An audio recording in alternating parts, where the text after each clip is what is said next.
காலையில நீங்க எழும்பின உடனே என்ன தெரியுமா சொல்லணும்? நான் இயேசு கிறிஸ்துவுக்குள்ளாக நான் இருக்கிறேன். When you wake up in the morning, you need to start saying, I am in Jesus Christ. நான் இயேசு கிறிஸ்துவுக்குள் மரித்தவன். I am a person who is dead in Jesus அப்படியானால் Christ. இப்ப நம்ம என்ன செய்யணும்? Which means, what are we expected to do? வசனம் என்ன சொல்கிறது? What does the Bible say? ரோமர் 6வது அதிகாரம் 4வது வசனத்திலே, மேலும் பிதாவின் மகிமையினாலே கிறிஸ்து மரித்தோலிருந்து எழுப்பப்பட்டது போல நாமும் அதிலிருந்து மாத்திரம் வாசிக்கலாம், நாமும் புதிதான ஜீவனுள்ளவர்களாய் நடந்து கொள்ளும்படிக்கு அவருடைய மரணத்திற்குள்ளாகும் ஞான ஸ்நானத்தினாலே கிறிஸ்துவுடன் கூட அடக்கம் பண்ணப்பட்டோம். Here the Bible says, even so that like as Christ was raised up from the dead by the glory of the Father, even so we also should walk in newness of life. அவ்வளவுதான். நம்ம இன்னைக்கு பார்க்க போகிற வார்த்தை நாமும் அந்த இடத்துல நாமும் என்று சொல்லும்போது இயேசு கிறிஸ்துவுக்குள்ளாக மரித்தவர்கள் என்று சொல்லுவார்கள். இல்லாவிட்டால் இயேசு கிறிஸ்துவுக்குள்ளாக ஞானஸ்நானம் எடுத்ததான நாம் புதிதான ஜீவனுள்ளவர்களாய் நாம் நடக்க வேண்டும். Here the Bible says, even so we here refers to those who have been baptized and who are dead and were risen up in Christ. We also should walk in newness of life. அப்படியானால் ஆண்டவராகிய இயேசு கிறிஸ்து ஆண்டவர் உங்களிடத்துல என்ன எதிர்பார்க்கிறார்? Which means, what does Jesus Christ expect from you? நீங்க ஒவ்வொருவரும் புதிதான ஜீவனுள்ளவர்களாய் வாழ வேண்டும். That we all should live, each and every one of us should live this newness of life. புதிதான ஜீவன், அதாவது பழைய ஜீவன் அல்ல. Not the old life, but the new life. பழைய ஜீவன் என்று சொல்லும்போது அந்த பழைய ஜீவ வாழ்க்கையை சத்ருவால் தாக்க முடியும். The old life that you were living once can be attacked by Satan. பாவம் தாக்க முடியும். Sin can attack it. வியாதி தாக்க முடியும். Sickness can attack it. சோதனைகள் தாக்க முடியும். ஆனா இப்பொழுது நாம் புதிதான ஜீவனுள்ளவர்களாய் நாம் நடந்து கொள்ளும்படிக்கு தேவன் நம்மை உயிரோடு எழுப்பி விட்டார். But today God has raised us up with Jesus Christ so that we might walk in the newness of life. அவரோடு கூட நாம் அடக்கம் பண்ணப்பட்டு அவரோடு கூட நாம் எழும்பியும் விட்டோம். We have been buried with him and we've also been resurrected or raised up with him. 5வது வசனத்திலே வாசிக்கிறோம், அவருடைய மரணத்தின் சாயலில் நாம் இணைக்கப்பட்டவர்களானால் அவருடைய உயிர்த்தெழுதலின் சாயலிலும் நாம் இணைக்கப்பட்டிருப்போம். In verse 5 we read, for if we have been planted together in the likeness of his death, we shall be also in the likeness of his resurrection.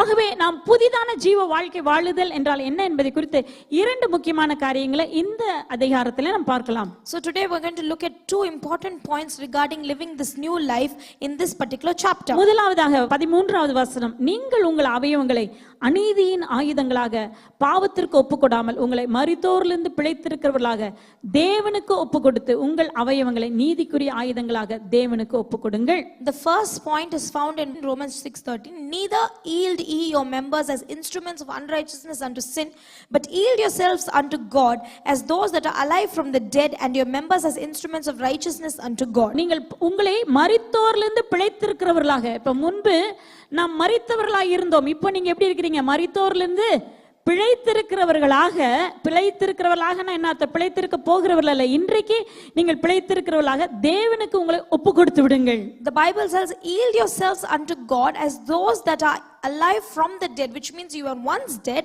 but today because you have been made alive, the Bible says that you need to yield yourselves as those who are alive unto Jesus. Yielding என்று சொல்லும்போது அதற்கு வேறொரு வார்த்தை submitting. Yielding, another word for yielding is also referred to as submitting. Submitting என்று சொல்லும்போது தமிழ்ல ஒப்பு கொடுங்கள், அப்படியானால் நாமே அர்ப்பணித்து விட வேண்டும்.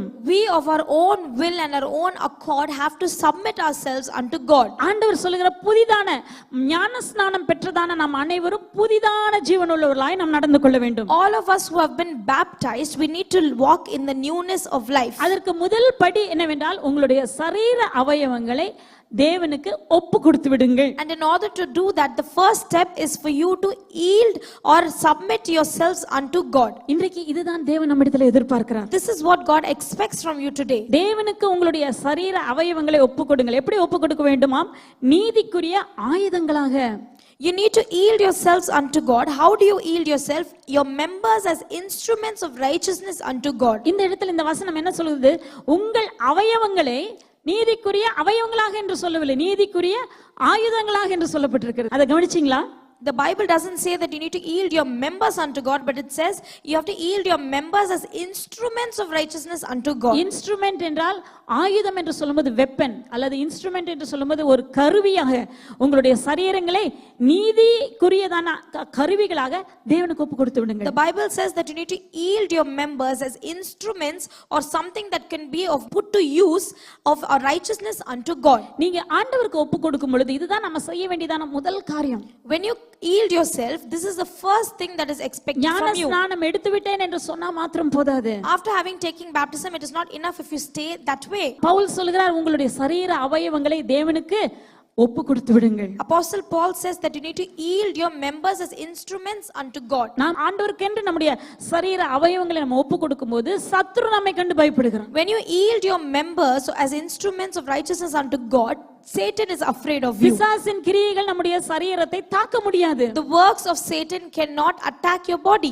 ஏனா இந்த உலகத்துல நம்முடைய சரீர அவயவங்களை ஏதாவது ஒரு காரியத்துக்கு நம்ம ஒப்பு கொடுக்க வேண்டும். Because in this world we need to yield our members unto something.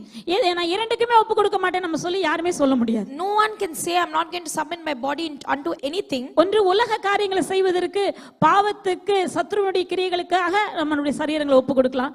இல்லாவிட்டால் நம்முடைய சரீரங்களை தேவனுக்கென்று நம்முடைய சரீர அவயவங்களை நம்ம ஒப்பு கொடுக்க முடியும். இரண்டுமே ஒரு மனுஷனுக்கு ஆண்டவர் தெரிந்து கொள்ளும் வாய்ப்பை கொடுத்திருக்கிறார். God has given this power to man to choose how he would submit his body or his members either unto the worldly affairs of the world, that is unto sin and the powers of darkness, or you can yield it unto God to live a holy life. உங்களுடைய சரீர அவயவங்களை தேவனுக்கு ஒப்பு கொடுக்கும் பொழுது அது ஆயுதமாக பயன்பட ஆரம்பிக்கும். Therefore when you submit or give your members of your body unto God, it will start working on behalf of the Lord. ஏன்னா உங்களுடைய கண்கள், உங்களுடைய காதுகள், உங்களுடைய வாய், உங்களுடைய நாவு இவைகளை நீங்கள் தேவனுக்கு என்று ஒப்பு கொடுக்கும்போது உங்க வாயிலிருந்து வருகிற வார்த்தைகளை ஆவியான தேவன் மாற்றுவார். Because when you submit your members, your eyes, your ears, your mouth, your nose, your hands unto God, then God will start using it, and whatever words need to proceed will proceed through the help of the Holy Spirit. நீங்க பேசுகிறதான வார்த்தைகள் உங்களுடைய வாழ்க்கையை மாற்றும். And the words that you speak will start changing your life. ஏன்னா உங்களுடைய அவயவங்களை நீங்கள் உங்களுக்கென்று வைத்துக் கொள்ளவில்லை, அதை தேவனுக்கென்று நீங்கள் ஒப்பு கொடுத்து விட்டீர்கள். This happens because you have not kept your members of your body unto yourself, but you've given it unto God. இதுதான் ஆண்டவர் சொல்றார், உங்களுடைய அவயவங்களை ஆண்டவர் ஒவ்வொருவருக்கும் இதை நமக்கு ஆலோசனையாக சொல்கிறார். உங்கள் சரீர அவயவங்களை தேவனுக்கென்று ஒப்பு கொடுத்து விடுங்கள். That is why God is saying to each and every one of you that you need to submit or yield your members as instruments of righteousness unto God. அப்படி நம்ம ஒப்பு கொடுப்பானா வாயிலிருந்து நம்ம தேவையில்லாத கெட்ட வார்த்தையோ அல்லது வேற பொய்யான வார்த்தைகளோ இப்படிப்பட்ட காரியங்கள் வாயிலிருந்து வராது. If you were to yield your members wholeheartedly unto God, then bad words or words that do not profit or edify others will not proceed from your mouth. இன்றைக்கு தேவையில்லாத வார்த்தைகள், திடீரென்று தேவையில்லாத வார்த்தைகள், கெட்ட வார்த்தைகள், தேவன் வெறுக்கிறதான காரியங்கள் எல்லாம் வருவதற்கு காரணம் இன்னும் அவங்க வாயை ஒப்பு கொடுக்கல. Today many of us speak foul language or speak bad words or speak words that do not be of any use to others or to others. We use that easily because we have not submitted our members unto God yet. சரீர அவயவங்களை தேவனுக்கென்று நீதியின் அவயவங்களாக நம்ம ஒப்பு கொடுக்கும்படியாக வசனம் சொல்கிறது. And that's why the Bible says we need to submit ourselves, our members, as instruments of righteousness unto God. இரண்டாவதாக ரோமர் 6:17 வசனத்தை வாசிப்போம். முன்னே நீங்கள் பாவத்திற்கு அடிமைகளாய் இருந்தும் இப்பொழுது உங்களுக்கு ஒப்புவிக்கப்பட்ட உபதேச சட்டத்திற்கு நீங்கள் மனப்பூர்வமாய் கீழ்ப்படிந்ததினால் தேவனுக்கு ஸ்தோத்திரம். Next point we see in verse 17, but God be thanked that ye were the servants of sin, but ye have obeyed from the heart that form of doctrine which was delivered you.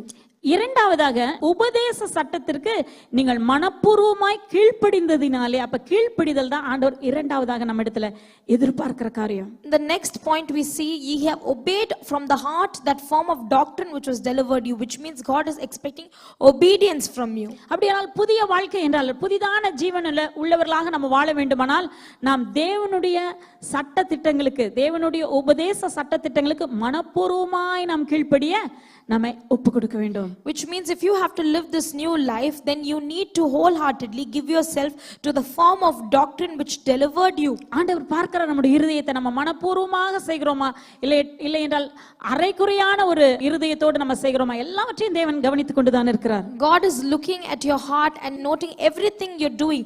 Are you giving yourself wholeheartedly or are you giving yourself half-heartedly to the doctrine which delivered you? இன்றைக்கு ஆண்டவருடைய வசனத்துக்கு நம்ம செவி கொடுப்பதின் மூலமாக, அதற்கு கீழ்ப்படிவதின் வார்த்தையின் மூலமாகவே நாம் வெற்றியுள்ளவர்களாக மாறிவிட முடியும். Today, if you are able to obey the word of God and give yourself unto the word of God, then you will be able to live a victorious life. நீங்க ஆண்டவருடைய வார்த்தைக்கு கீழ்ப்படிவீர்களானால் சத்ருவானவன் உங்களை மேற்கொள்ள முடியாது. If you obey the word of God, then Satan cannot overcome you. சத்ருவானவன் மேற்கொள்ள முடியாது. Satan cannot overcome you. சத்ருவானவன் பயப்படுகிறான். கீழ்ப்படிகிற போது ஆண்டவர் அதிக கிருபையை உங்களுக்கு தருகிறார். The evil one is scared of you because when you start to obey the word of God, God will give you more grace. கர்த்தர் அதிக கிருபையை கொடுக்கிறதுனால நீங்கள் வெற்றியுள்ளவர்களாக தான் இருப்பீர்கள். And because God gives you more grace, you will be a victorious person. ஆண்டவர் உங்களுக்கு புதிய ஜீவ வாழ்க்கையை கொடுப்பது மாத்திரமல்ல, அதிக கிருபையும் தேவன் கொடுக்க ஆயத்தமாக இருக்கிறார். Not only is God willing to give you this new life, but He's also willing to give you abundant grace for you to work. ஆனா அதே நேரத்தில் இந்த இரண்டு காரியத்தை நம்மிடத்தில் தேவன் எதிர்பார்க்கிறார். But at the same time, God expects these two things from us. பழைய வாழ்க்கை நம்முடைய வாழ்க்கையில காணப்படக்கூடாது. The old things should not be found in our life.